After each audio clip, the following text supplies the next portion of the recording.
Assalamualaikum warahmatullahi wabarakatuh. Izin memperkenalkan diri, nama Amir Pranandika, NPM 20210202123, kelas G Hukum Tata Negara. Di sini saya akan menjelaskan tentang materi sosiologi politik yang saya ketahui.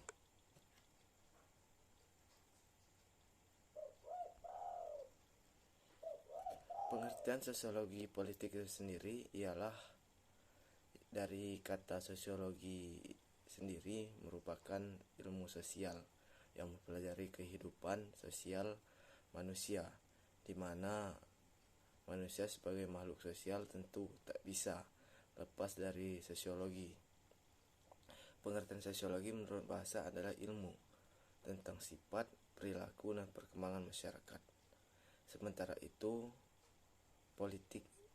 kata politik menurut bahasa memiliki arti dari untuk atau berkaitan dengan warga negara, adalah proses pembentukan dan pembagian kekuasaan dalam masyarakat yang antara lain berwujud proses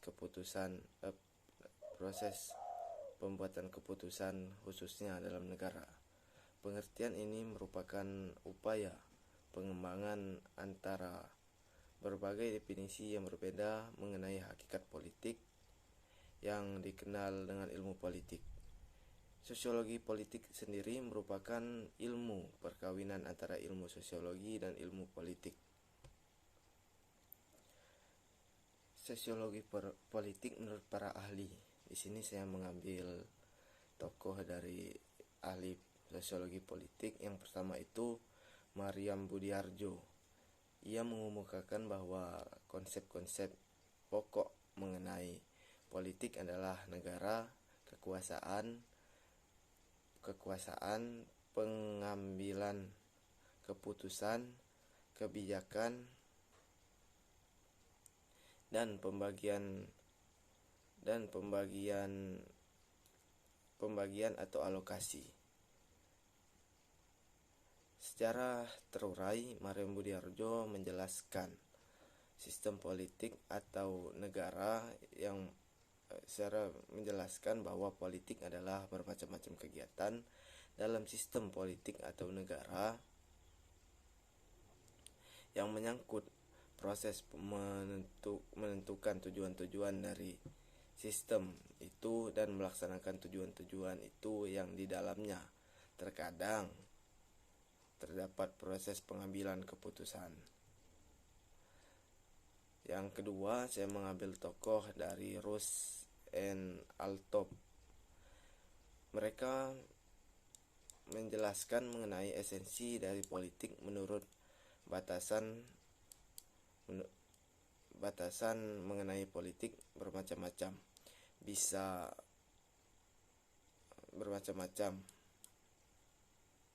Bisa diartikan sebagai proses penyelesaian dari konflik-konflik manusia atau proses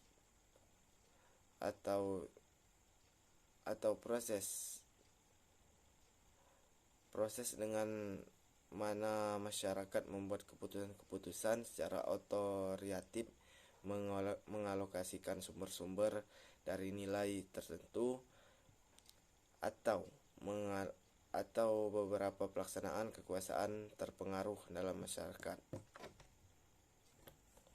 Kemudian sosiologi politik menurut Auguste Comte ialah kata sosiologi berasal dari bahasa Latin socius yang artinya kawan atau teman, sedangkan logis bermakna ilmu. Dari dua kata tersebut, jika diartikan sosiologi adalah ilmu tentang teman. Secara luas, sosiologi adalah ilmu yang mempelajari interaksi di dalam masyarakat. Ilmu ini sudah dikenal di abad ke-19 dan melepaskan diri dari ilmu filsafat. Kajian sosiologi mempelajari ikatan antar manusia dan kehidupan. Selain itu, sosiologi mempelajari golongan masyarakat, ikatan adat, kebiasaan, kepercayaan, tingkah laku, dan kebudayaan. Biografi singkat tentang Auguste Comte. Auguste Comte adalah bapak sosiologi dunia. Auguste Comte lahir pada tahun 1798 dan wafat pada 1857. Menurut dia dia juga memiliki paham positivisme, yang dimana dia memiliki pemikiran bahwasanya supaya ada masyarakat yang baru teratur harus lebih dulu diperbaiki jiwa atau budi.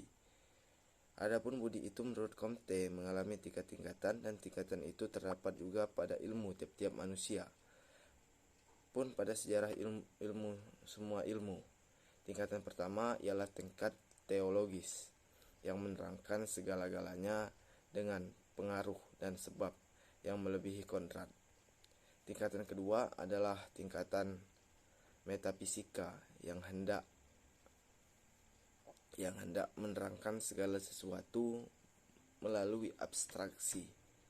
Sementara tingkatan yang ketiga ialah tingkatan positif yang hanya menghiraukan yang sungguh-sungguh serta sebab akibat yang sudah tertentukan. Masa sekarang ini masa Comte harus mengabdikan ilmu yang disebut positif di samping matematika, fisika, dan biologi, dan ilmu kemasyarakatan. Semangat positif ini harus dimasukkan. Apa-apa yang positif ini itu tidak dapat kita alami, dan pada itu baiklah orang mengatakan bahwa ia tidak tahu saja. Dalam ilmu lain seperti jiwa, sejarah politik, dalam kesusastraan positivisme ini dijadikan dasar lebih-lebih oleh Hataini 1828 sampai 1893. Dalam sosiologi yang mendasarkan asasnya atas positivisme ialah Emile Durkheim 1858 sampai 1917. Di Inggris pun positivisme ini banyak penganutnya, yang terutama diantaranya John Stuart Mill 1806 sampai 1873. Sistem ini dipergunakan untuk segala ilmu, baik itu logika serta ilmu jiwa maupun kesusilaan. Sementara itu, ciri-ciri sosiologi politik yang pertama itu ialah empiris. Empiris ialah suatu sumber pengetahuan yang diperoleh dari observasi atau percobaan. Bukti empiris adalah informasi yang membenarkan suatu kepercayaan dalam kebenaran atau kebohongan suatu klaim empiris. Yang kedua, teoritis adalah sebuah bentuk dari buah pemikiran dan juga pola pikir yang dimana kemungkinan akan mendasarkan sebuah bentuk dari hal yang dimana kemudian akan mendasarkan sebuah bentuk dari hal yang dimana semuanya akan berasal dari berbagai macam bentuk dari teori yang ada sebagai sebuah bentuk dari landasan untuk melakukan sebuah dan suatu hal.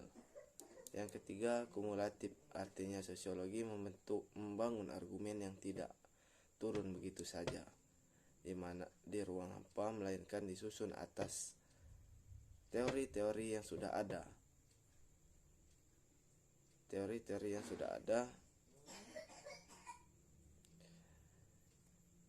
Sebelumnya, teori-teori tersebut merupakan hasil dari penelitian yang sudah dilakukan sebelumnya. Yang terakhir, teoritis harus teoritis. Teoritis adalah sebuah bentuk dari buah pemikiran dan juga pola pikir yang dimana kemudian akan menjadi sebuah gagasan. Sementara itu, objek untuk sosiologi itu sendiri, sosiologi politik yang pertama itu objeknya sosiologi adalah individu. Yang kedua, sosiologi adalah kelompok. Objek sosiologi adalah kelompok manusia atau masyarakat.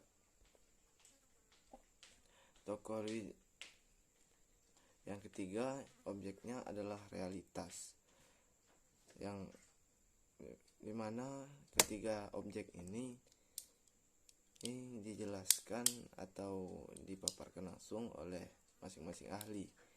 Yang pertama itu objek individu, ya tokohnya itu George Simmel, yang memandang masyarakat dari sudut individu. Kesatuan kelompok itu asalnya semata-mata dari kesatuan yang nyatanya berwujud, yang terdiri dari manusia-manusia perorangan. Sementara yang kedua, objek sosiologi adalah kelompok manusia atau masyarakat, kolektivisme. Tokohnya adalah Ludwig Gumplowisz. Baginya masyarakat atau kelompok manusia merupakan satu-satunya objek sosiologi. Yang selanjutnya adalah objek sosiologi adalah realitas sosial. Pandangan yang individualitas dan kolektivitas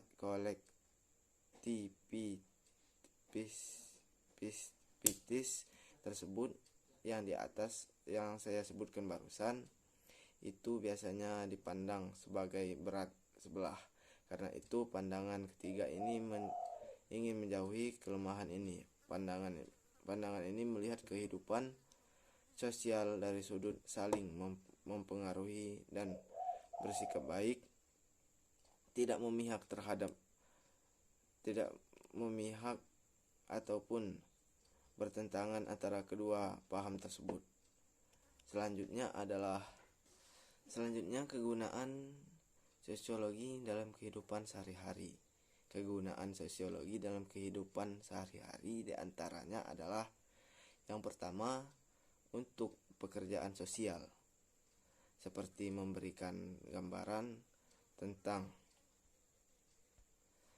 asal-usul, sumber terjadinya, prosesnya, dan sebagainya.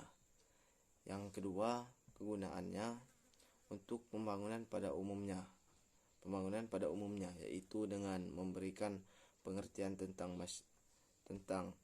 masyarakat secara luas, sehingga para perencana dan pelaku pembangunan dapat mencari pola pembangunan yang paling sesuai agar berhasil. Sedangkan ciri-ciri sosiologi tambahan ciri-ciri dari yang saya sebutkan sebelumnya, yang pertama itu sosiologi termasuk kelompok ilmu sosial. Maksudnya sosiologi adalah ilmu yang mempelajari peristiwa, gejala ataupun gejala sosial. Yang kedua, sosiologi bersifat kategoris atau deskriptif, tidak normatif. Artinya bahwa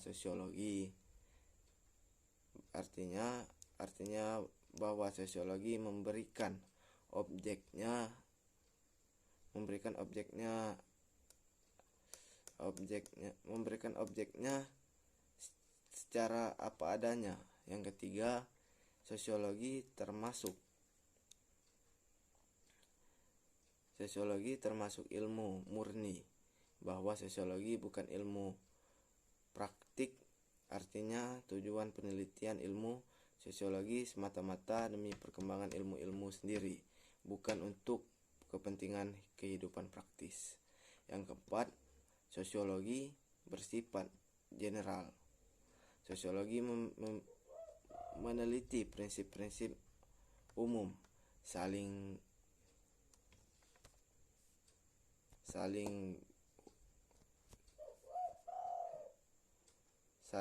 berhubungan manusia, bukan ideografis, yakni meneliti secara khusus peristiwa demi peristiwa. Selanjutnya, sosiologi itu bersifat abstrak, hampir sama dengan generalis. Perbedaannya terletak pada penekanannya, yaitu pada wujud kesatuan yang bersifat umum atau terpisah-pisah. Selanjutnya, sosiologi bersifat rasionalis atau rasional sekaligus empiris, artinya menyadarkan pada pemikiran logika sekaligus berdasarkan fakta atau kenyataan yang ada dalam masyarakat. Sosiologi merupakan ilmu yang umum atau general, artinya sosiologi mempelajari gejala umum yang ada pada tiap interaksi manusia, bukan mempelajari ilmu dengan gejala khusus. Mungkin hanya itu yang dapat saya sampaikan. Kurang lebihnya saya mohon maaf. Wallahul muwaffiq ila aqwamit thoriq. Wassalamualaikum warahmatullahi wabarakatuh.